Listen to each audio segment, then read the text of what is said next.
Watch the complete solutions to the final exam on multivariable calculus in this video. Exam contains 11 problems on the following topics. Let's start discuss the first and second problems. In the first problem, we're given a vector function r of t in this form, and we can write down this as a three-tuple vector. The first component is going to be cosine of tt, sine of tt is the second component, 3t is the third component. When we substitute some value for the t, it's going to give us the point, the coordinates of the point on this curve. And in the first problem, we just need to substitute t to be equal to 0 and find the coordinates of the point. So this is going to be cosine of 0, which is 1, sine of 0, which is 0, and 3 multiplied to the 0, which is also 0. So the answer is 1, 0, and 0. And in the second problem, you're given a vector, in the second problem, you're given the equation of the plane, and we need to figure out the coordinates of the normal vector to this plane. So in order to do this, we need to always look to the coefficients before the x, y, and z, where all of them are in one of the sides of the equation. So in this case, the coefficient before the x, it's going to be the first component of the normal vector. The coefficient before the y is going to be the second component, and the coefficient before the z is going to be the third component of the normal vector to this plane. Let's discuss the problem number 3. And this problem is about the Taylor series or Maclaurin series. And in general, we can expand a function in terms of the Maclaurin series by writing this as an infinite sum. N goes from 0 to infinity.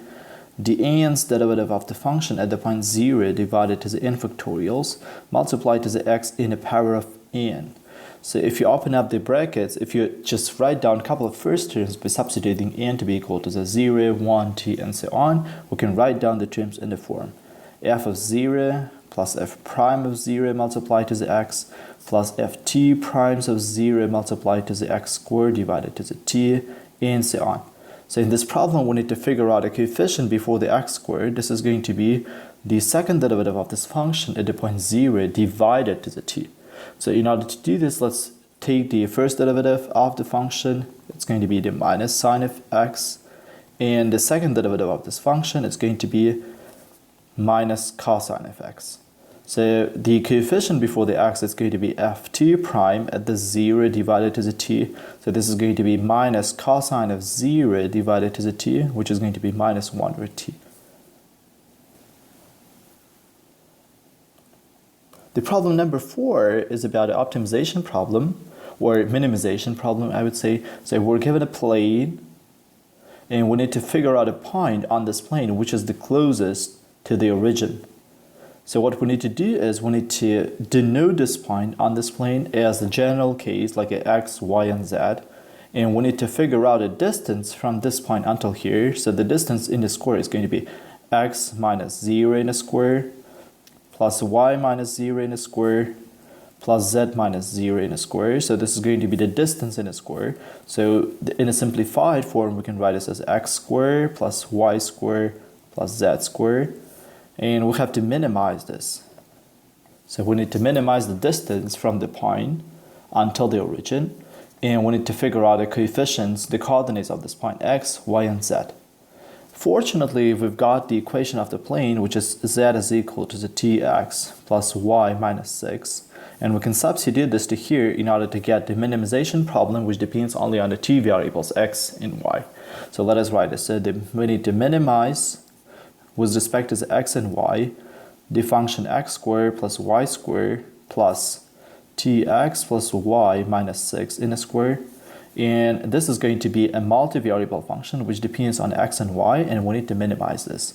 So in order to do this, we need to find out the partial derivatives of this function with respect to the x first.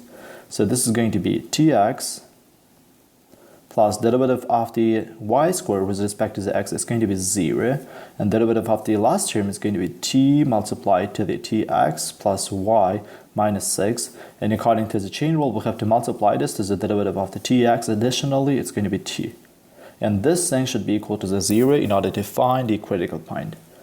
The derivative of the f with respect to the y, it's going to be ty plus derivative of the last term, it's going to be t multiplied to the tx plus y minus 6 multiplied to the derivative of the y with respect to the y, which is going to be 1. And this thing should be also 0. So by solving this system of linear equations, we can find the coordinates of the critical points. So let's simplify the first equation. It's going to be tx plus 4x plus ty. So here I need to multiply this brackets to the 4. So let's simplify the first equation. So this is going to be 8x plus 4y minus 24 is equal to the 0. And if we simplify the second equation, it's going to be ty plus 4x plus ty minus 12 is equal to the 0. So let's add up the x's here and divide everything to the t. It's going to be 10x plus 4y minus 24. If we divide everything to the t, it's going to be 5x plus ty minus 12 is equal to the 0. And in the second equation, we can add up the ty and ty. It's going to be 4y. And we can divide everything to the t again. It's going to be ty plus tx minus 6 is equal to the 0.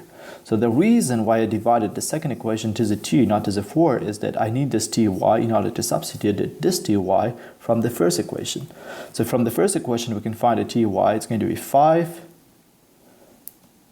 12 minus 5x. So if we substitute ty is equal to the 12 minus 5x to the second equation, we'll get the 12 minus 5x plus tx is minus 6 is equal to the 0. So we will get 6 minus 3x is equal to the 0. From here, we can find the x is equal to the t. So we can find the value for the y by substituting this x is equal to the t to this right equation, which is going to be ty is equal to the 12 minus 5 multiplied to the t. So from here, we can obtain that the ty is equal to the t and y is equal to the 1. Now, in order to find the coordinates of the point on the z-plane, so we just need to substitute x is equal to the t and y is equal to the 1 to this equation, to the equation of the plane. So this is going to be t multiplied to the t plus 1 minus 6, which is going to be minus 1. So the coordinates of the point on the plane, which is going to be the closest to the origin, are t, 1, and minus 1. Problem number 5 is about the directional derivatives. So we are given a multivariable function and we need to figure out its directional derivative in the direction of the vector v. So if you remember, we are going to evaluate the directional derivative in the direction of some vector v by multiplying the gradient vector of this function at this point as a dot product to this vector. So please note that the u should be unit vector here. So let's first of all evaluate the gradient of this function. So the gradient vector is going to be a vector which has two components. The first component is the partial derivative of the f with respect to the x. The second is the derivative of the f with respect to the y. So the derivative of this function with respect to the x is going to be txy minus y cubed, and derivative of this function with respect to the y, it is going to be x squared minus 3xy squared. So please note that we need to evaluate the gradient vector at the point 1 and t. So basically, I'm going to substitute the x was t and y was 1. It's going to be t multiplied to the t multiplied to the 1 minus 1 and a cube, and t and a cube minus 3 multiplied to the t multiplied to the 1 and a square. So if we simplify this, it's going to be 4 minus 1, which is 3. And if we simplify this here, it's going to be 8 minus 6, which is t. So now, if we are given a vector v, where the ending point of this vector v are 3 and 4, obviously this vector is not a unit vector.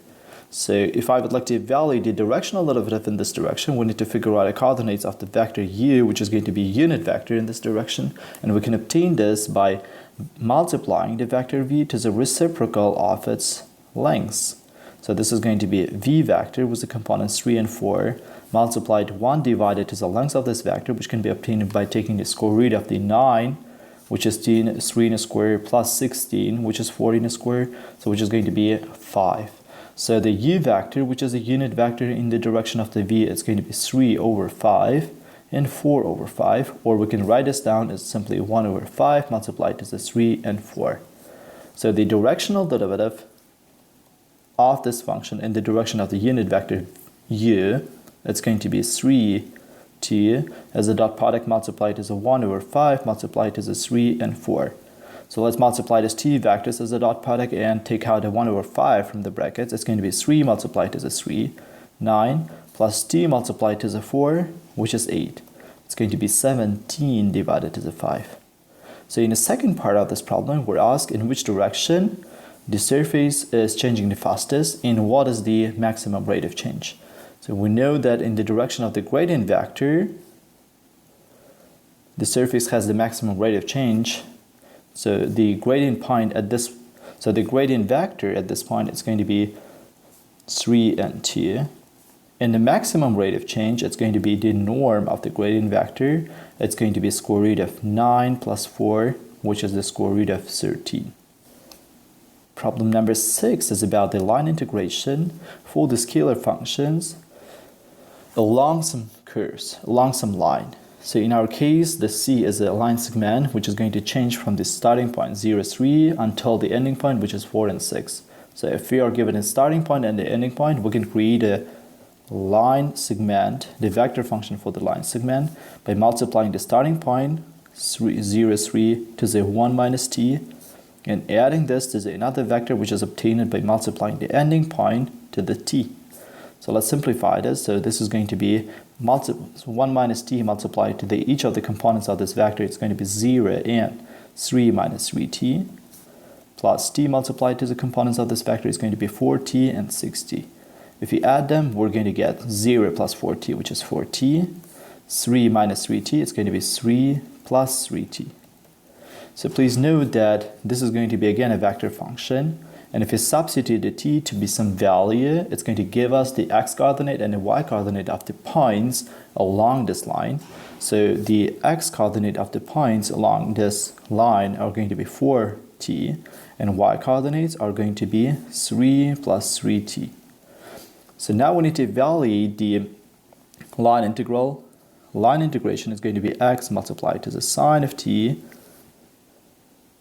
sine of y, and we'll have to integrate this with respect to the arc lengths along this curve C. And at the same time, we can write this down an integration with respect to the t by substituting the x was the 4t and y was the 3 plus 3t. So let's substitute this. It is going to be 4t instead of x, and instead of sine of y, we're going to write a sine of 3 plus 3t. And we'll have to multiply this additionally to the norm of the derivative of this vector function. So let's find this. So if the r is given like this, then the r prime of t is going to be again a vector function, which is going to be 4 and 3. And the norm of this vector, it's going to be square root of 16 plus 9, which is simply 5. So here we need to additionally multiply this to the 5. We need to integrate this with respect to the t, where the t is going to change between 0 and 1. So please note that 4 multiplied to the 5 here are the constants, and we can take them out from the brackets, from the integration. So this is going to be the integration multiplied to the 20. Integration from 0 to the 1, t multiplied to the sine of 3 plus 3t dt. So let's try to evaluate this integration using the integration by parts.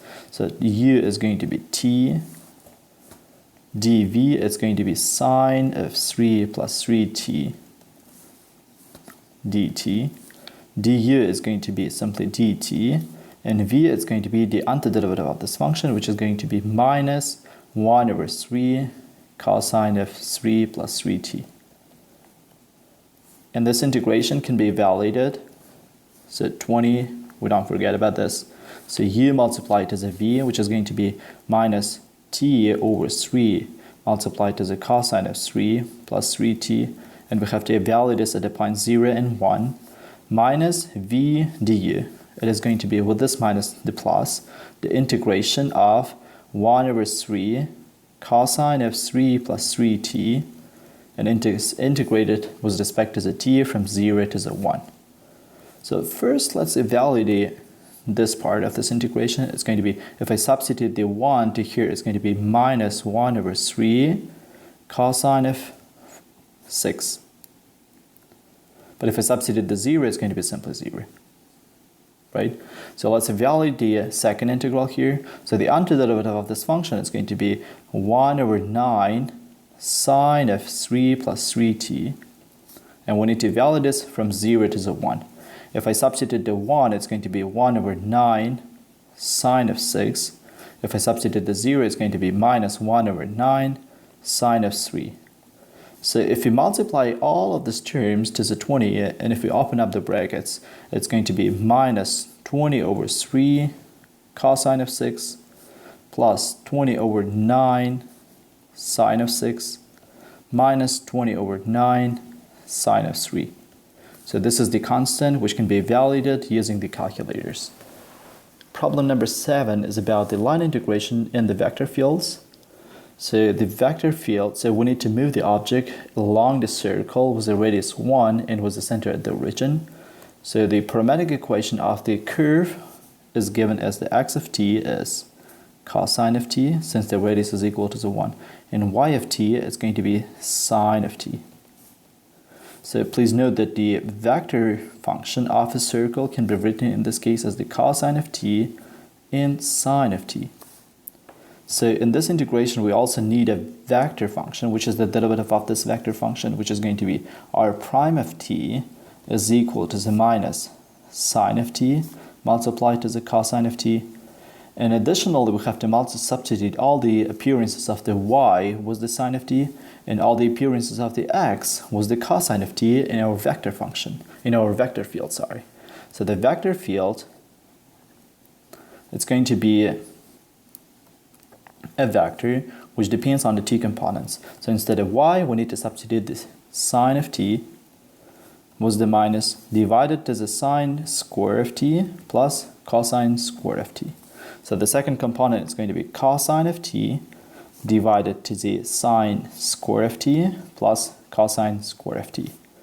And this is going to be the vector with the component sine of t and cosine of t. So the line integration in the vector field f along the curve r can be calculated by integrating the dot product of the r to the r prime with respect to the t. So where the t is going to change from 0 to the t pipe, since we are moving along the curve in the counterclockwise direction. So this is going to be integration from 0 to the t pi. So then f function sine of t cosine of t multiplied as a dot product to the r prime, which is minus sine of t and cosine of t, and we'll have to integrate this with respect to the t. So if you multiply these t vectors as a dot product, so the first component multiplied to the first, the second to the second, it's going to be simply sine square of t plus cosine square of t, which is equal to the 1. And we'll have to integrate this with respect to the t, which is going to be simply t, and if you substitute the 0 in t pi, it's going to be simply t pi. Problem number 8 is slightly difficult. This is about the double integration over the general region. So first of all, we need to try to draw these 3 curves. The first one, x is equal to the 0, is actually the y-axis. And the second one, y is equal to the x, is going to be the line. This line, y is equal to the x. And the last one, y is equal to the square root of 4 minus x squared. It's going to be half of the circle. So in order to understand this, so let's square both of the sides of this equation. It's going to be y squared 4 minus x squared. If you put the x squared to the right, it's going to be x squared plus y squared is equal to the 4. So this is an equation of a circle with the center at the 0 and 0 and with a radius t. And if we constrain y to be always a positive number, it means that this is going to be upper half of the circle. So with a radius t. So this is going to be a circle. And our region is bounded here. So we need to define this region, D, as the set of all the points x and y, where the x would change between the numbers and y between the functions, or vice versa. So for me, it would be easier to restrict the, for example, we can restrict the x, right? So the x would change from here until this intersection point, and the y would change between the blue and the green. Or you can restrict the y where the, okay, so restriction on the y is going to be slightly difficult. So let's change the x between the t constants, between 0 and the intersection point, and the y would change between the t functions, the lower one, which is simply x, and the upper one, which is square root of 4 minus x squared. So the only thing which we have to do is we need to find the x coordinate of the intersection point. In order to do this, we need to solve the system. Y is equal to the x, and y is equal to the square root of 4 minus x squared.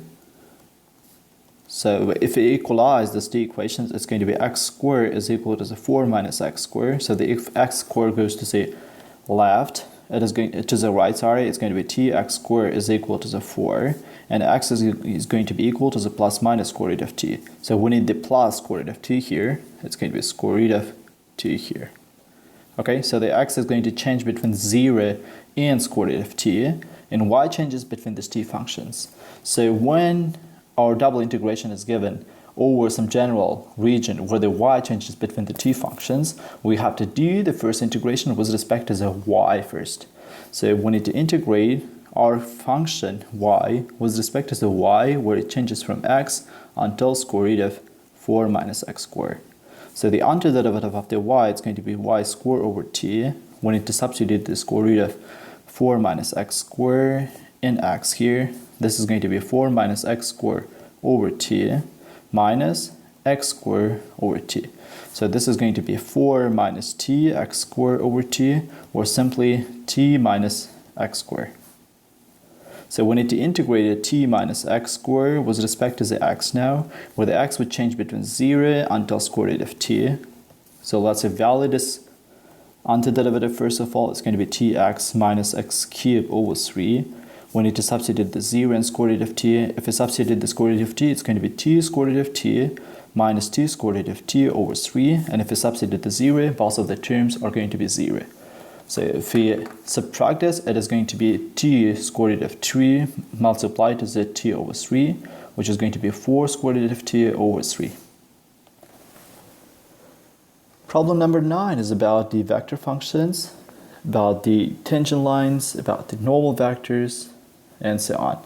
So in the first part, we just need to evaluate the arc lengths of this curve. So the arc curve is given as the r of t, cosine of e in the power of t, sine of e in the power of t, and e in the power of t. In its derivative, it's going to be sine of e in the power of t was the minus, multiplied to the derivative of the e in the power of t, which is e in the power of t. So the derivative of the second component is going to be cosine of e in the power of t, multiplied to the et, and the derivative of the et is simply et. So the reason why I took the derivative is that the arc lengths of the curve between the 0 and 1, it's going to be the derivative of this r and its magnitude, and we need to integrate this with respect to the t. So this is going to be the integration from 0 to the 1. So the square root of the first component, it's going to be sine square of e in the power of t multiplied to the square of the e in the power of t, which is e in the power of 2t, plus cosine square of e in the power of t multiplied to the e in the power of 2t, plus e in the power of 2t. And we have to integrate this with respect to the t. So please note that when we take the e power of t and e power of t from here, the rest, which is inside the squares, are going to be just simply 1. And we'll get out from the brackets the integration from 0 to the 1. It's going to be a square root of t, or simply here I can write down that all of these terms are going to be e in the power of 2t plus e in the power of tt, which is going to be t e in the power of tt. If you take the square root, it's going to be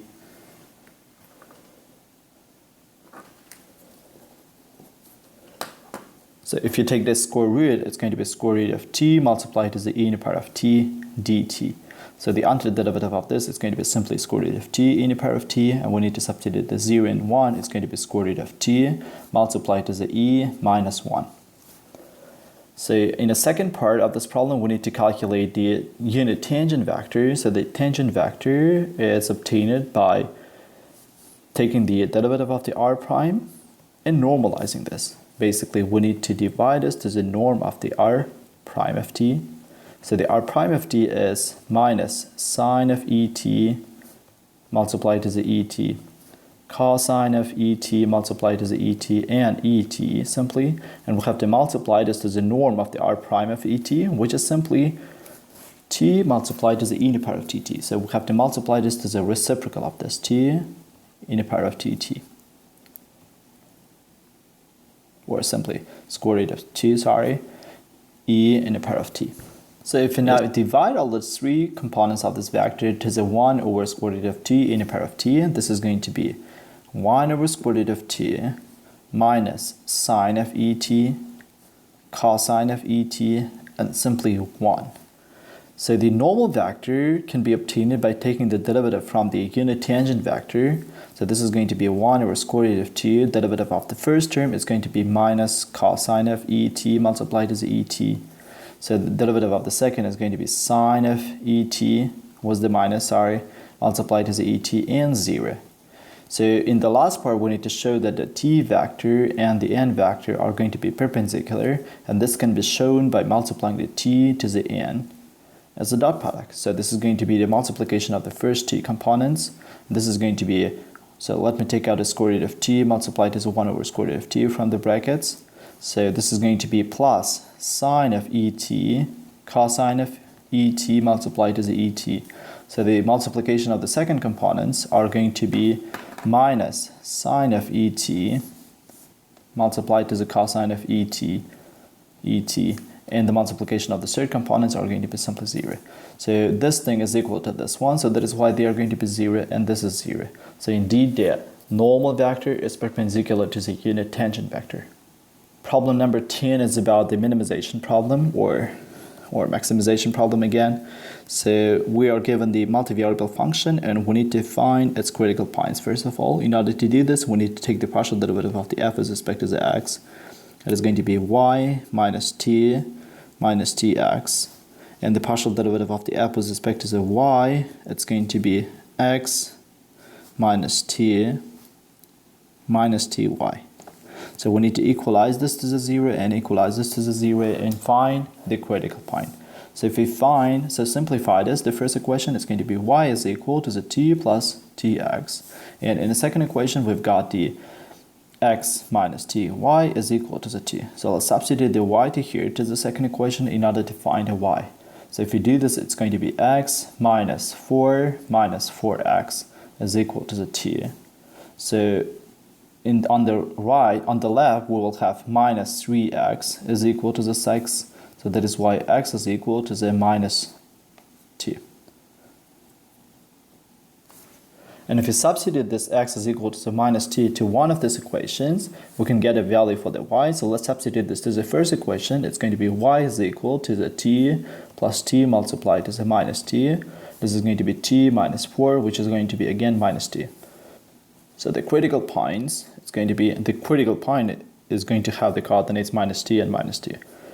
On the second part, we need to figure out the second partial derivatives of this function.